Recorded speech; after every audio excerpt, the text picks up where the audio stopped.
घर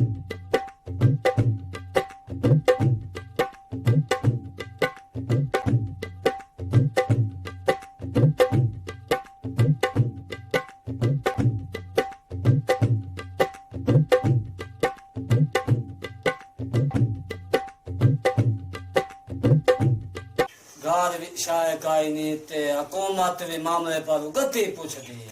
जिम्मेदार को शाय कायनी पे देंदे ते चौकीदार को नहीं करना मामला लेना। आज मैं आप जाना ते मार सलीम को बिस्मिल्लाह करना।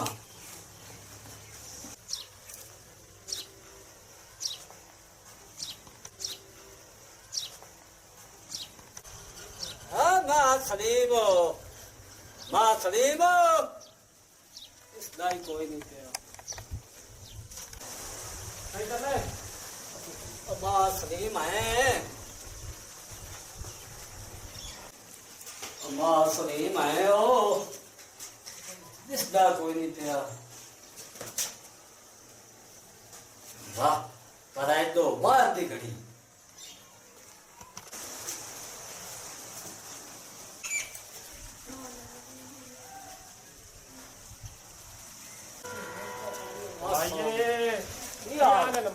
अल्लाह का करम बस इत्थे थोड़ा जा काम जहा को चाह पानी बड़ी मेहरबानी जिंदा बस्ता दोते बना शेर ते लाड़ी कोई नहीं आए की ए मेरा पुत्र नहीं राजा बली बाहर गया होया। हां उस गंदी है मेरे काने। अच्छा ए हुन बाहर आ गए। हां ए हुन बेचनी आई सही पैसे मिले तो बेच नहीं सा। कितने दी? पूरे 500 दी। ना यार और 80 रुपया की गाड़ी है। 80 रुपया दी है। मैं चोरी के वाले मेरी अपनी गली बाहर आई है यार तू 90 ला ले। चलो चलो 90 दे दे।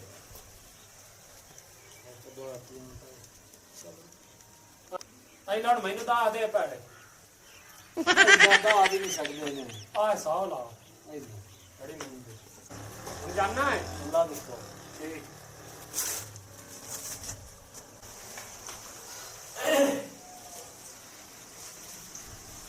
तकी मामा दा तकी यार हुन मैं नावेन बड़िया ते घड़ी इत्थे रख के क्या दिया पता नहीं घड़ी किदे गई।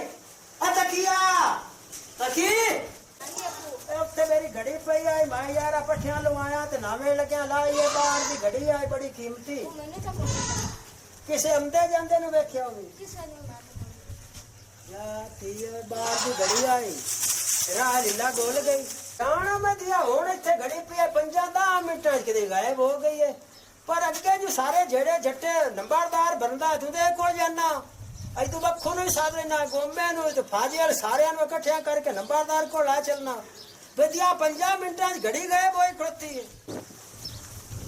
इत्थे ना नंबरदार ना जेड़ा आपा गिरना चंगी तरह 5-10 मिनटां च घड़ी मेरी बाहर दी आई तो हो गायब गई है। अगे भी फैसले करता रहंदा तो हुन मोड़े दे कोन खरीदने।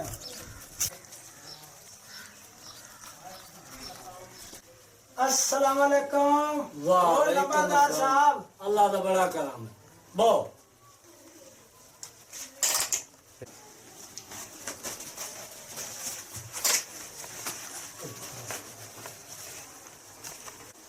मासलीम खैर है आज इतनी पर इकट्ठी कीती बनाए खैर तो है ही। नंबरदार साहब तेन केड़ियां दसा पर मैं हुन पट्ठा बाड़ा घात के आया हुन 5-7 मिनट हो गए। अच्छा आया दातरी च रखी है उमे घड़ी भी च रखी है। सही आप नावेड़ बड़िया हाट के घड़ी वेखी तो घड़ी लभी काई नहीं। 10-15 हजार दी बाहरले मुल्कों घड़ी आई हुई आई 10-15 हजार दी 60 गतियां भी इत्थे पाकिस्तानी पैसे 10-15 हजार बनदे सही। और तेरे कोल आया भी या कोई पुलिस नु फोन करना ही ता कुत्ते मंगाने नहीं ता चोर नु लभना ही ता ते तू ए मैनू घड़ी मेरी लाभ के दे। कितने दी घड़ी दसी आई?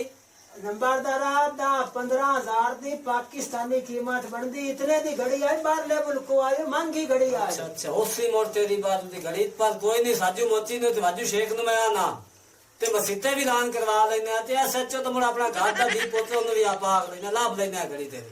तू दी घड़ी आई तेरी 10,000 दी नंबरदारा 10,000 दी। तो मैनू लम्बा गाल के मारो अरे वो क्यों ओ मैं ना बेदी बेच क्यों आया